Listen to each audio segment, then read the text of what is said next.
In this video, I'm going to explain how the Great Shift, otherwise known as disclosure, is going to transform our world. I'm also going to provide further details of my theory that I call alien supercomputer theory. If you haven't watched my previous video that outlines that theory, I highly recommend that you do so first before continuing on with this video. A link to that video is in the description. Let's go!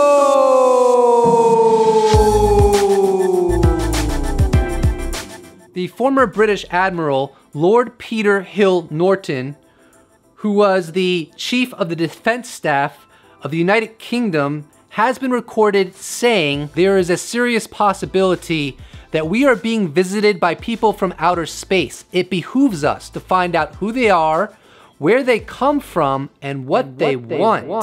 Those three questions by Lord Peter Hill Norton are going to reverberate throughout our world for some time once we enter a post-disclosure world. Now, what could possibly be the impact of every citizen of the world and every governmental structure of the world engaging in those inquiries? I couldn't help at one point in my discussions privately with General Secretary Gorbachev, when you stop to think that we're all God's children wherever we may live in the world, I couldn't help but say to him, just think how easy his task and mine might be in these meetings that we held if suddenly there was a threat to this world from some other species from another planet outside in the universe. We'd forget all the little local differences that we have between our countries, and we would find out once and for all that we really are all human beings here on this earth together. Be sure to put the statements that President Reagan just made within your memory banks. Now, back on January 18th, 2018, I had a disclosure update where I had a pretty big hissy fit because I heard Eric Davis, Dr. Eric Davis, who was a subcontractor under Robert Bigelow during the UFO program in the Pentagon from, I think it was 2007 to 2012. And on Phenomenon Radio, Dr. Eric Davis said that during the Nimitz event, the F-18s, you harnessed every communication band available to them, and so did the air traffic control tower, in order to try and attempt to communicate with the Tic Tac UFO, and the Tic Tac UFO remained silent. Eric Davis even described that the F-18s moved all around the Tic Tac UFO, hoping that those actions would coerce the Tic Tac UFO to communicate with the F-18s and convey to the F-18s who they are, where they're from, and what their intentions are. And as a consequence of the lack of communication from the Tic Tac UFO, I had a whole hissy fit over that. And I'm gonna show you some of that. Roll it. The reason this genuinely pisses me off is because if you are going to be an extraterrestrial from another star system traveling through interstellar space, coming into Earth's atmosphere, entering highly restricted airspace, and playing games with F-18 aircrafts or other aircrafts from other nations, the least you could do, the smallest modicum of courtesy that you could employ would be to merely tell the crafts that are engaging you when they get on the communication bands and try to communicate with you. The least you could do as an extraterrestrial is tell them who you are, what star system you're from, and what your intentions are. But you know what? I have never heard of a single story, not in the Nimitz incident, not in the Tehran incident in Iran in 1976, or any other incident where a pilot has engaged a UFO. Have I ever heard that the UFO would get on the communication band and tell the pilot what their objective is? And that genuinely pisses me off.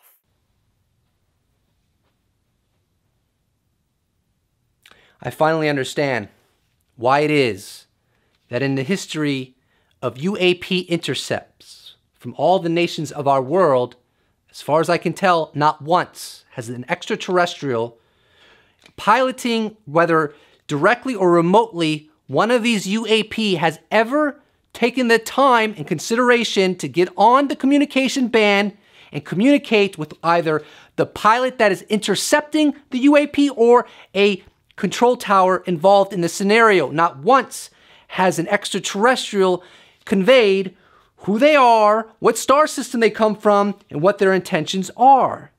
They have remained silent, and there's a very simple reason for that. Recall what Reagan said in that previous clip that I showed you.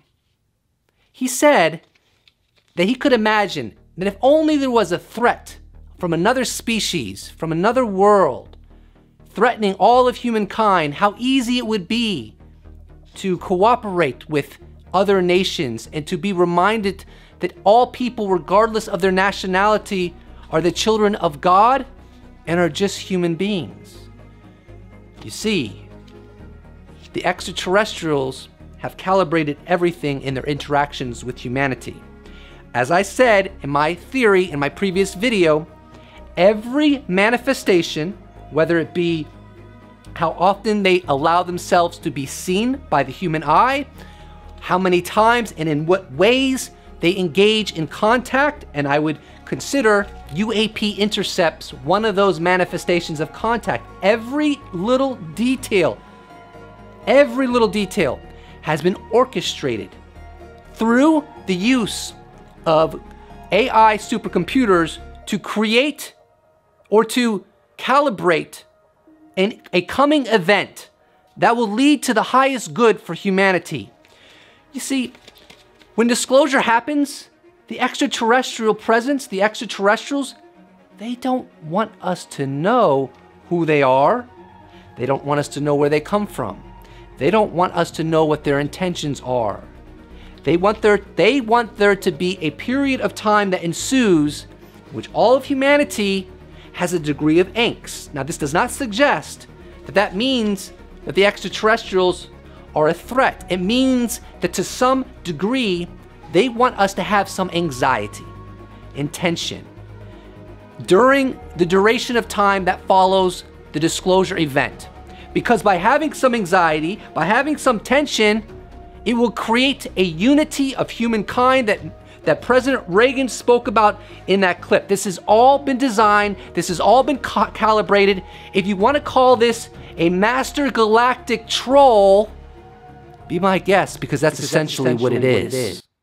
Because that's essentially what it is. Because that's essentially what it is. Because that's essentially. But for now, let's examine some of the ways the shift is going to impact our world. At the end of this video, I'm going to reveal to you a core component of my theory, which exhibits perhaps the greatest piece of manipulation that the extraterrestrial races have implemented to ensure that the great shift occurs. What's a good metaphor for the shift? No metaphor is going to be perfect, but there's a few options on the table. Some that immediately come to mind would be, for example, tipping a domino over.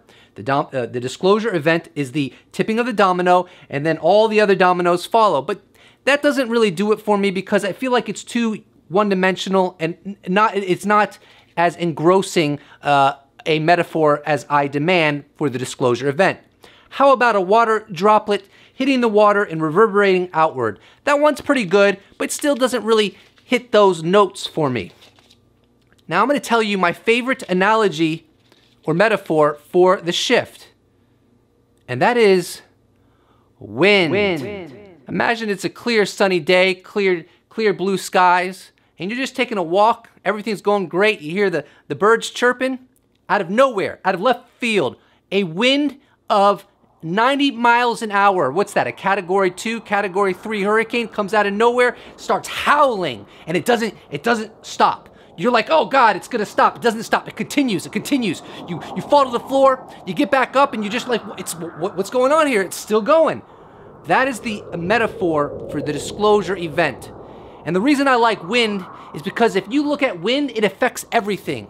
It impacts everything. Nothing is spared from its influence. When you look at the tree, you see the ruffling of the leaves. When you look at the grass, you see the grass moving. You look at the sand, even the sand is moving.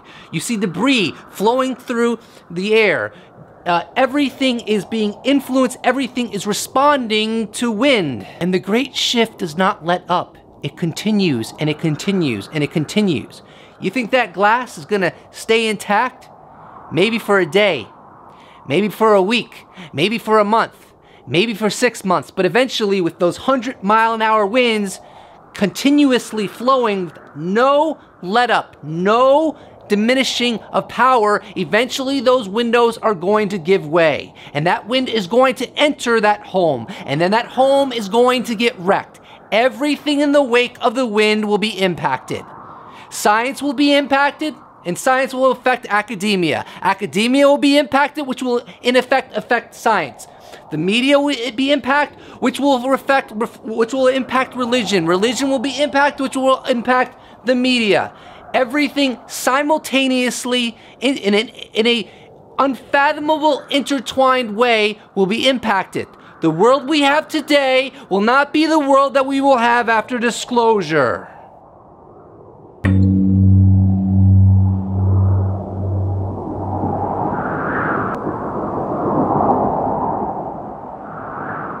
If the masses started to accept UFOs, it would profoundly affect their attitudes toward life, politics, everything. It would threaten the status quo.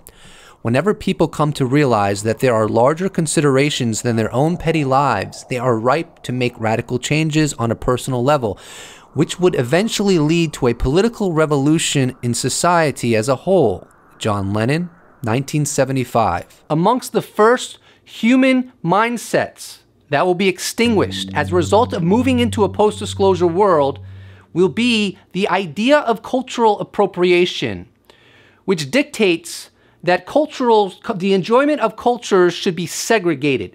So for example, if you have Polynesian descent, you shouldn't put on a kilt, because if you put on a kilt, you will be appropriating the Scottish culture. And of course, I find the idea of discouraging various cultures from enjoying other cultures to be nothing short of profoundly idiotic and a grotesque manifestation of human psychology. One reason the idea of cultural appropriation will not survive the passing into a post-disclosure world is because humanity will begin to see humanity for what it always was and what it always will be, which are just earthlings, all with essentially a common ancestry anyways. Another idea that will not survive the passage into a post-disclosure world is outlawing gays from marrying gays. Just like cultural appropriation, there really are, in my opinion, no good or significant or persuasive arguments to have governments dictate that because you are gay, you should not be able to get married. The deleterious mindsets of our species that will begin to drop one after the other in the immediate aftermath of disclosure are the ones that simply have no arguments in their favor whatsoever. Upholding stupid ideas in a world environment actually demands significant amounts of energy. And that energy is going to be radically diminished as we passage into a post-disclosure world. And the reason we're not going to have that same mental energy as a world society as we once did to uphold truly stupid ideas is because as we passage into a post-disclosure world, we're going to have to confront the following, and the following is a quote from Richard Dolan's and Bryce Zabel's book titled After Disclosure. And that quote expresses precisely what is going to be on the forefront of every human being's mind throughout the world and all human beings' discussion throughout the world, including media. How long have these others been here? Are they related to us in some way? Were the different types of reported aliens actually separate groups, or were they simply variations belonging to the same group? Do aliens lie? What do they think about us? Do they come to make war or to bring peace? Is there a hidden agenda? I hope you now have a better grasp as to why the extraterrestrials have been quite reluctant to communicate to our species who they are, where they come from, and what their agenda is. I am actually under the impression that while the government knows more than the public domain, they don't know that much more in terms of what the objective of the extraterrestrials are, and perhaps even where they come from. And that has all been orchestrated by the extraterrestrial races, but they have been fulfilling the directives of their AI technology so that when the disclosure event occurs, the greatest benefit will manifest in the short term as well as the long term for humanity. And if we did not have these questions that I just cited from Richard Dolan and Bryce Zabel's book, if we did not have these questions arise into the public discussion, the shift would not occur. I couldn't help but say to him, just think how easy his task and mine might be in these meetings that we held if suddenly there was a threat to this world from some other species, from another planet, outside in the universe. We'd forget all the little local differences that we have between our countries, and we would find out once and for all that we really are all human beings here on this earth together.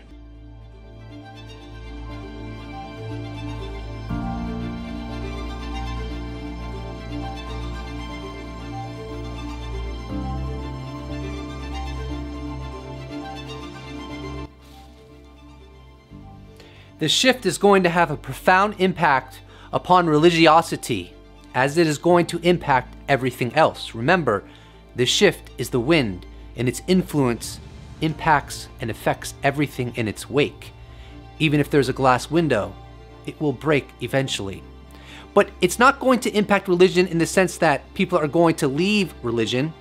Instead, I think that the shift is just going to create an environment where a fundamentalist attitude towards religious doctrine becomes far less conducive in the world environment that will ensue in a post-disclosure world. You see, there are going to arise theologic crises within the Christian religion.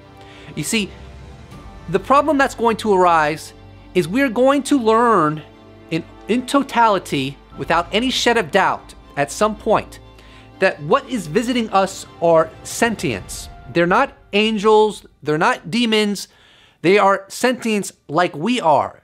And the problem that the Christian religion is going to have to confront is the fact that these sentients on these other planets, they don't have any Christian doctrine. They don't have the doctrine of Christ. So the Christians are going to have to confront the question of, how is it that they do not have the doctrine of Christ? Did God not give them a methodology to attain salvation?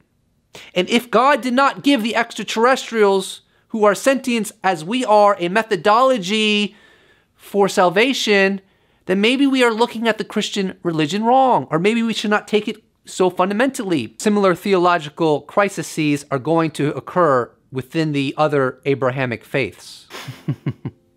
Perhaps surprisingly, the most devastated segments of our society in the post-disclosure world will not be the religious. No, not by a long shot. It will be the academics, the scholars, the scientists, and the journalists.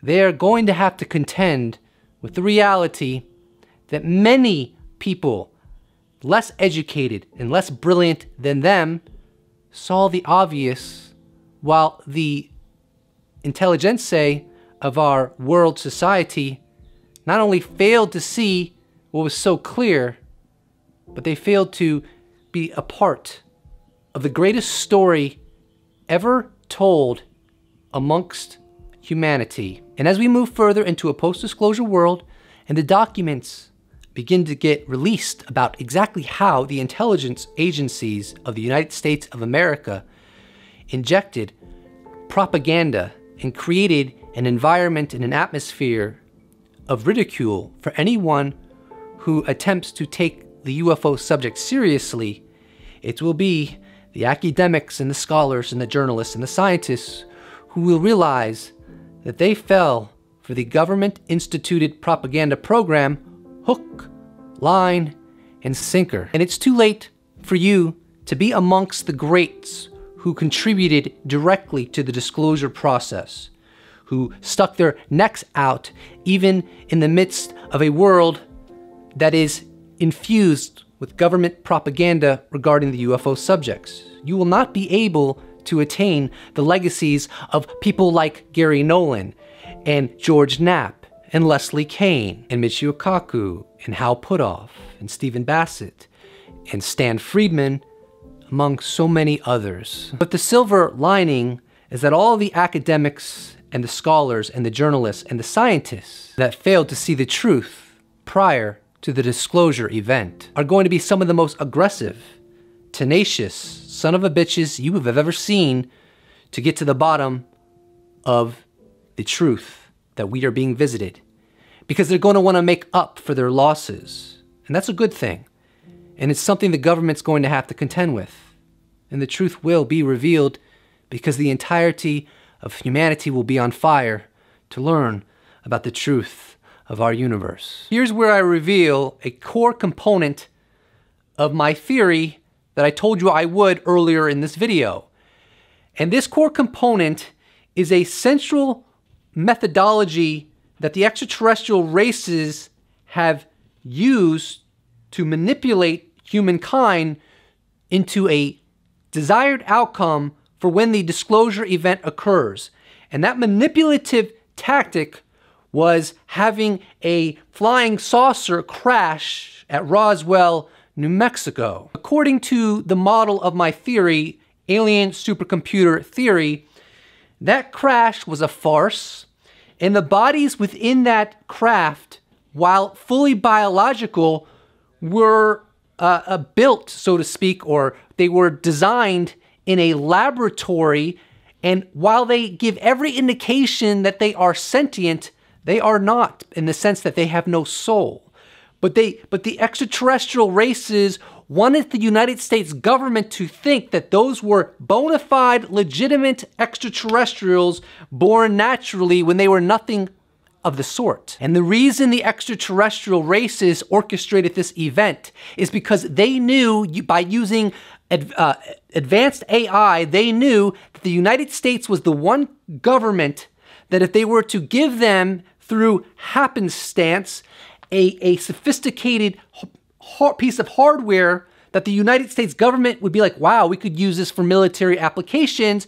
They knew that by instigating this circumstance that the United States would create a truth embargo and would force all of her allies to go along with the truth embargo. And the extraterrestrial races knew that countries like China and Russia, by virtue of them wanting to control their population, would also remain silent about the extraterrestrial presence. But here's where it gets good.